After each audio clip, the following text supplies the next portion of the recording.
Friends, welcome to my channel Soli Swasti. दोस्तों, कैसे हैं आप सब। दोस्तों, मैंने कहा था कि मैं भक्ति और अध्यात्म पर एक वीडियो बनाऊंगी, तो मैंने सोचा कि आज इसी पे प्रकाश डाला जाए। दोस्तों, भक्ति और अध्यात्म को बहुत लोग एक ही समझ लेते हैं। देखिए, जो इंसान अपनी लाइफ में, कभी कभी आपने देखा होगा कि जो इंसान अपनी लाइफ में बहुत अच्छे से एक डिसिप्लिन रूटीन को फॉलो कर रहा है और वो बैड हैबिट से दूर रहता है, बैड चीज़ों से दूर रहता है और लोगों को अच्छे या गलत में वो फ़र्क जानता है, तो लोग कहने लगते हैं कि भाई तुम तो बाबा बन गए, तुम भक्त बन रहे हो, है ना। लेकिन ऐसा नहीं है, ये बिल्कुल अलग विषय है भक्ति और अध्यात्म। भक्ति जो होती है वो किसी भी एक पर्टिकुलर धर्म के प्रति, धर्म गुरु के प्रति या देवदूत के प्रति या किसी देवी देवताओं के प्रति या किसी ग्रह नक्षत्रों के प्रति हम भक्ति करते हैं, वो भक्ति है। क्योंकि भक्ति का सबसे मेन चीज़ ये है कि भक्ति जो है वो हमेशा, जिसको इंग्लिश में डिवोशन कहते हैं, वो भक्ति हमेशा किसी दूसरे की महान आत्मा से प्यार, किसी महान व्यक्ति की महान आत्मा से प्यार, महान देवता की आत्मा से प्यार, उससे प्यार करना, उसके रूल्स को फॉलो करना या उसको समर्पण के साथ उसकी सारी चीज़ों को अनकंडीशनल प्यार देते हुए उसकी हर चीज़ को फॉलो करना, उसमें लॉजिक्स नहीं सोचना, उसमें सारी चीज़ों बिल्कुल पूरी तरीके से समर्पित हो जाना, वो भक्ति है। देखिए, दूसरे की आत्मा से प्यार करना, फिर चाहे वो कोई देवी हो, चाहे देवता हो, चाहे धर्मगुरु हो, किसी भी दूसरे की आत्मा से प्यार करना, दूसरे के व्यक्तित्व से प्यार करना, उनके नियम को फॉलो करना अपनी ज़िंदगी में, उनसे ही अपनी चीज़ों का, अपनी मुश्किलों का, चुनौतियों का हल पूछना, उनको गुरु बना लेना, ये भक्ति है। उसमें डिवोशन है, उसमें समर्पण है, उसमें विश्वास है, उसमें विश्वास के साथ समर्पण है कि हम चाहे कुछ करें ना करें, लेकिन ये गुरु हैं हमारे, ये हमारे देवता हैं, ये हम उनके प्रति इतना समर्पित हो जाते हैं कि हम उनसे अनकंडीशनल प्यार करने लगते हैं, उनकी भक्ति करते हैं और हम उनसे अपना सुरक्षा कवच मांगते हैं और हम उनके ही सब कुछ समर्पण करके हम उनकी भक्ति करते हैं। ठीक है। और एक होता है कि अध्यात्म। अध्यात्म का सबसे पहला ये है कि खुद की आत्मा से प्यार करना, खुद की आत्मा से प्यार करना कि हम खुद क्या हैं, हम स्वयं क्या हैं, मैं क्या हूँ, मैं कहाँ से आया हूँ, जन्म मेरा कहाँ से हुआ है, हमारी आत्मा जन्म से पहले कहाँ थी और हम मरने के बाद हम कहाँ जाएंगे। इन सब चीज़ों की जब वो खोजबीन और रिसर्च करने लगता है तो वो इंसान आध्यात्मिक है।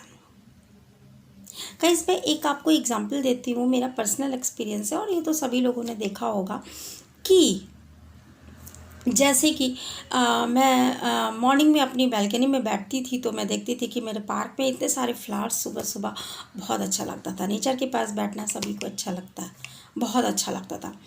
बट मैं देखी कि कुछ आंटीज़ आती थी तो वो वहाँ पे वॉक करती थी और कुछ लेडीज़ आके वहाँ पे वॉक करती थी और वो थोड़े थोड़े थोड़े फूल इकट्ठे करके सारे पेड़ पौधों से फूल तोड़कर और वो ले जाती थी।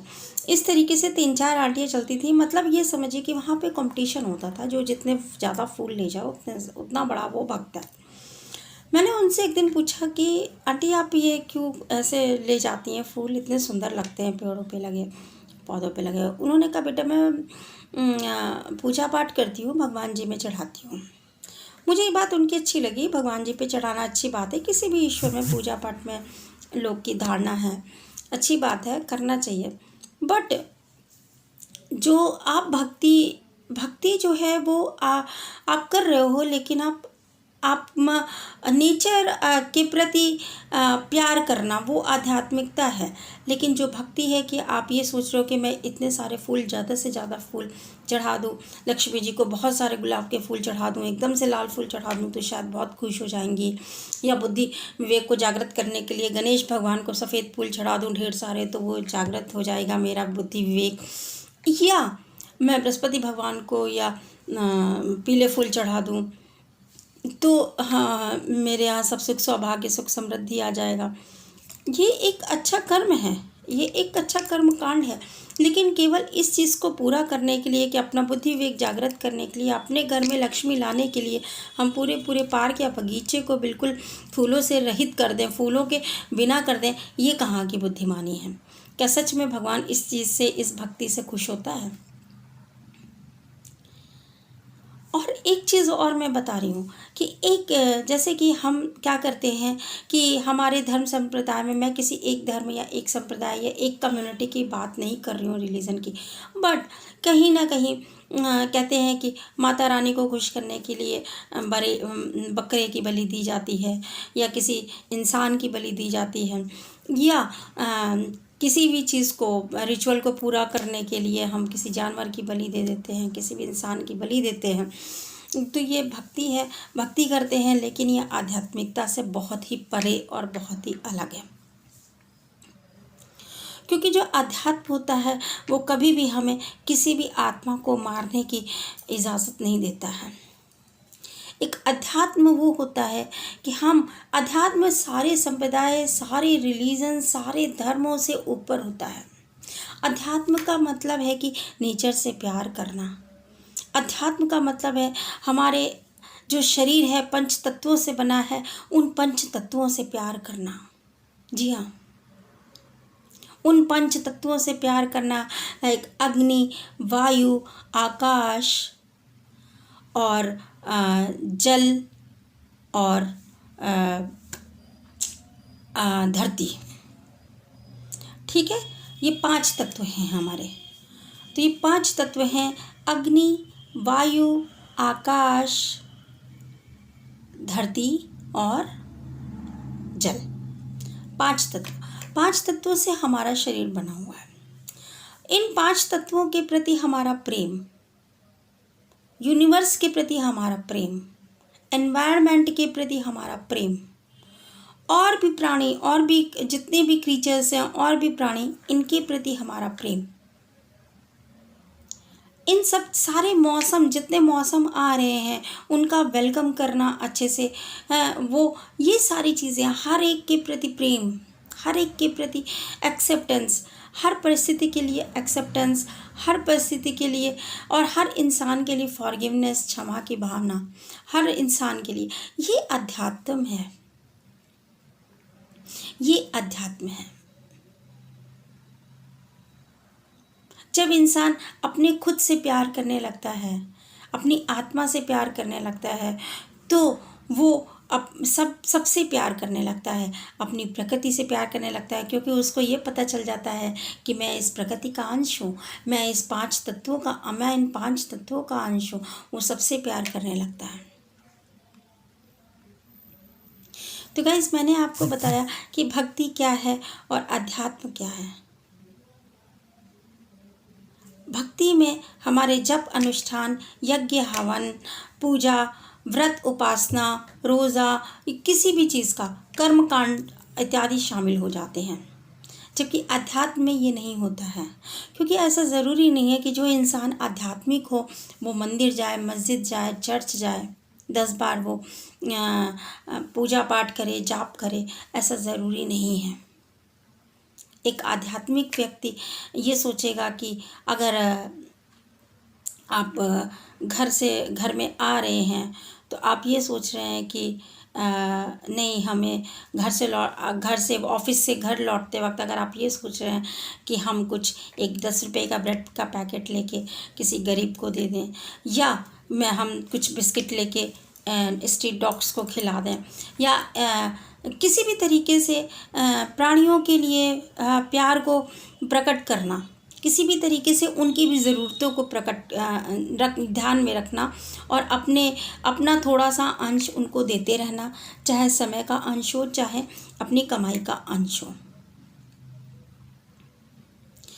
क्योंकि ऐसा ज़रूरी नहीं कि बहुत बड़े बड़े अनुष्ठान, भीड़ भाड़ और बहुत सारे लोगों के महंगे यज्ञ, हवन, अनुष्ठान को ही करके ही आप आध्यात्मिक हो जाएंगे। ऐसा ज़रूरी नहीं है कि जो इंसान नेचर से प्यार करे वो नेचर को संरक्षित करेगा, वो नेचर को संरक्षित करेगा जो नेचर से प्यार करेगा, और जो नेचर से प्यार करेगा वो ही आध्यात्मिक मनुष्य होता है।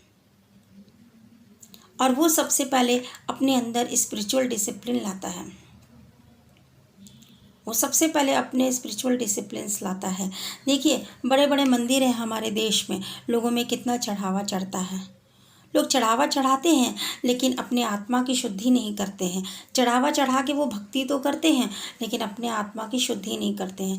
वो पाप करते हैं, जाके फिर कहते हैं कि अरे हमें क्या है, हम 50 लाख की किसी की प्रॉपर्टी हड़प कर देंगे तो क्या हुआ, हम 5 लाख का भंडारा भी कर देंगे, या तिरुपति बालाजी में चढ़ावा चढ़ा देंगे, या सोने का मुकुट और उनका छत्र चढ़ा देंगे, और हीरे की चूड़ियाँ और गहने चढ़ा देंगे माता रानी को, तो मेरा सब पट जाएगा।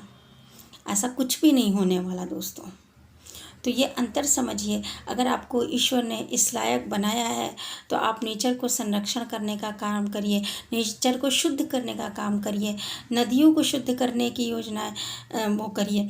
जल कैसे स्वच्छ हो जाए, जैसे कैसे वायु स्वच्छ हो, कौन सी योजनाओं से हमारे यहाँ के गायें हैं जो स्ट्रीट डॉग्स घूमा करते हैं, भूखे हैं, या जिन जंगलों में मात्राएं कम हो रही हैं जानवरों की, उनके लिए हम संरक्षण में क्या कर सकते हैं।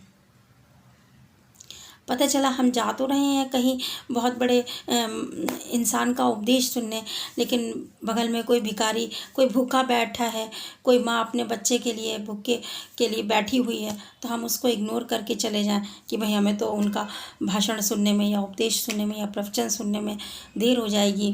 तो ये आप भक्ति कर रहे हैं लेकिन आप अंध भक्ति कर रहे हैं। तो ये आप इसमें अंतर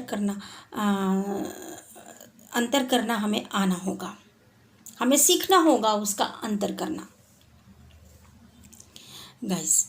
और एक चीज़ और है कि ये मैंने बोला कि ये दो हमारे अस्त्र और शस्त्र हैं, अस्त्र हैं और शस्त्र हैं।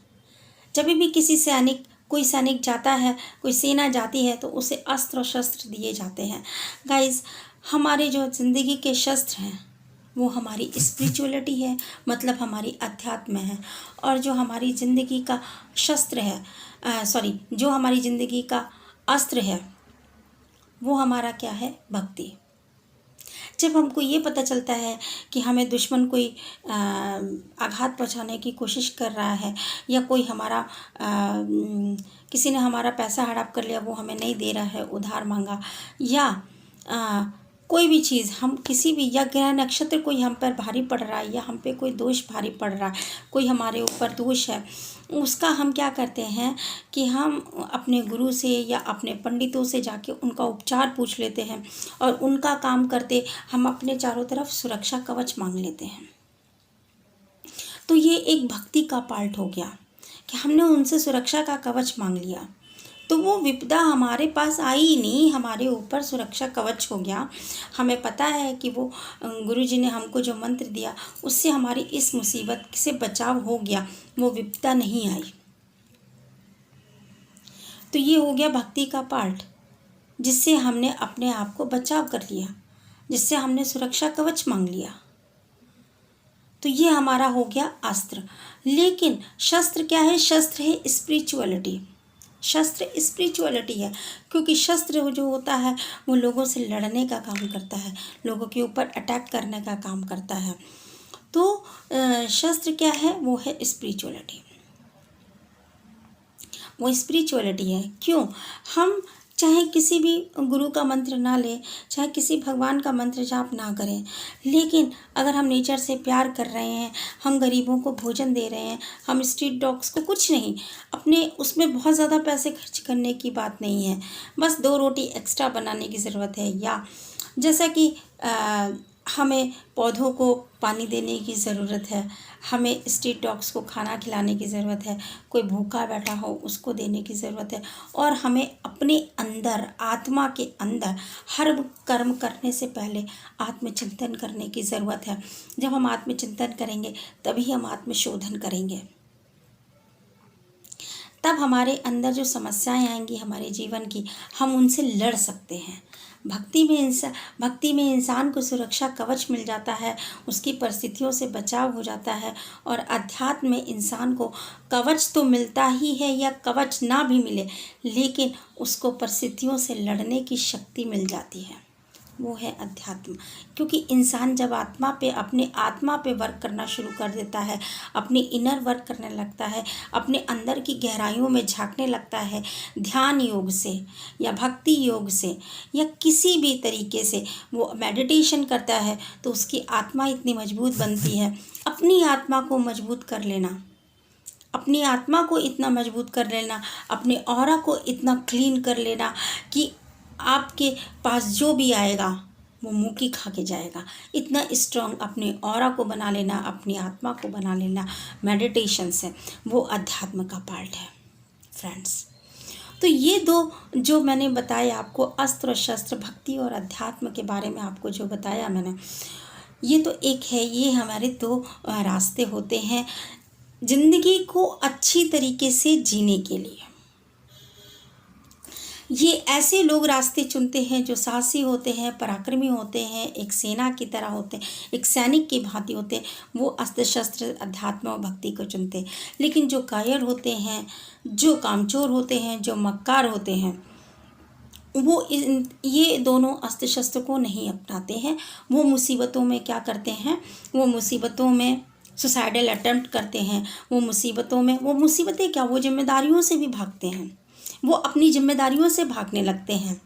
घर में बहुत ज़्यादा जिम्मेदारियां पड़ने लगती हैं, खर्चा ज़्यादा होने लगता है, तो वो भाग जाते हैं, या तो खुद भाग जाते हैं या अपना कुछ नहीं करते हैं, लेकिन वो अपने घर वालों को या तो भगा देते हैं कि ये दूर चला जाए।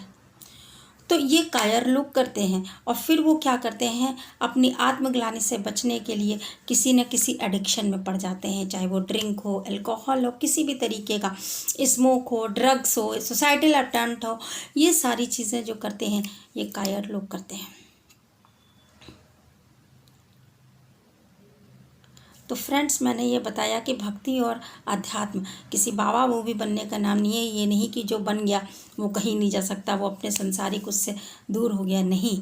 जो संसार में सर्वश्रेष्ठ जीवन जिसको जीना है, उसको भक्ति और अध्यात्म का सहारा लेना है और लेना पड़ेगा। और लोग ले रहे हैं, और लोग बहुत अच्छे से, बहुत लार्ज स्केल पे अवेकन हो रहे हैं, उनकी जागृति हो रही है, आध्यात्मिक पथ पर चल रहे हैं।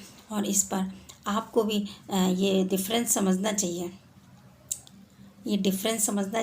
कि जीवन में क्या सही है, क्या गलत हो रहा है, और इसको अच्छे से समझते हुए अपनी लाइफ को अच्छे से एंजॉय करते हुए हाई वाइब्रेशन में रहना चाहिए। हाई वाइब्रेशन में रहना अध्यात्म है, जहाँ पे दुख ना हो, शोक ना हो, ईर्ष्या ना हो, जलन ना हो, कुछ ना हो, इस तरह की कंप्लेंट्स ना हो, कर्ज ना हो, श्राप ना हो, केवल सुख ही सुख हो, केवल सत्यचित आनंद हो, केवल सच्चित आनंद हो। और यही काम है अध्यात्म का। तो ज़िंदगी भर इंसान खुशी के लिए तो भागता रहता है, परम सुख के लिए तो भागता रहता है, जबकि वो परम सुख बाहर नहीं है, वो परम सुख हमारे अंदर है, हमारी आत्मा में है। वो सच्चित आनंद हमारी आत्मा में है। वो सुख को पाने के लिए कितने सारे पाप कर डालता है, फिर उसको जन्म जन्मांतर तक काटता रहता है, लेकिन वो वो सच्चित आनंद वो हमारे अंदर है। सतचित आनंद, सत मतलब आपका अगर चित्त सत हो गया, एकदम साफ हो गया, प्योर सोल हो गई, तो सारा आनंद आपके अंदर है। आपको कहीं बाहर जाने की ज़रूरत नहीं है, आपको कोई साधन जुटाने की ज़रूरत नहीं है। तो गाइज, इसी के साथ मैं अपने वीडियो को एंड करती हूँ। Thanks for watching my video, thanks for giving me your precious time.